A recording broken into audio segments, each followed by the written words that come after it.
আল্লাহ তাআলা বলেন, নিশ্চয়ই সাফা ও মারওয়া আল্লাহর নিদর্শনসমূহের অন্তর্ভুক্ত। সুতরাং যে কেহ কাবাগৃহের হজ কিংবা ওমরা করে, এই দুটির মধ্যে সাই করলে তার কোনো পাপ নেই।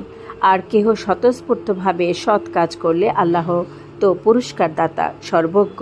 সূরা বাকারা আয়াত 158।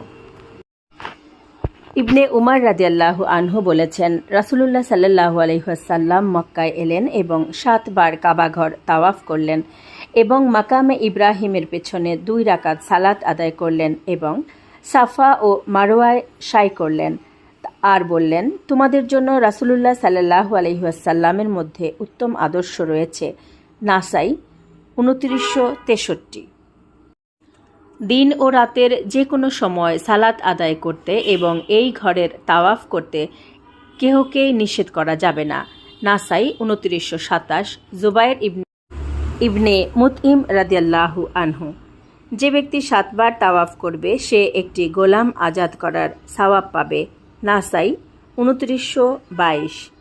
রাসূলুল্লাহ সাল্লাল্লাহু আলাইহি ওয়াসাল্লাম সাফা পাহাড়ে আরোহণ করে 3 বার তাকবীর বলেন। এরপর তিনি বলেন, লা ইলাহা ইল্লাল্লাহু ওয়াহদাহু লা শারীকা লাহু লাহুল মুলকু ওয়া লাহুল হামদু ওয়া হুয়া আলা কুল্লি শাইইন কাদির।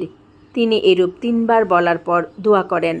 মারওয়া পাহাড়েও তিনি এরূপ করেন। নাসাই 2975। জাবির রাদিয়াল্লাহু আনহু।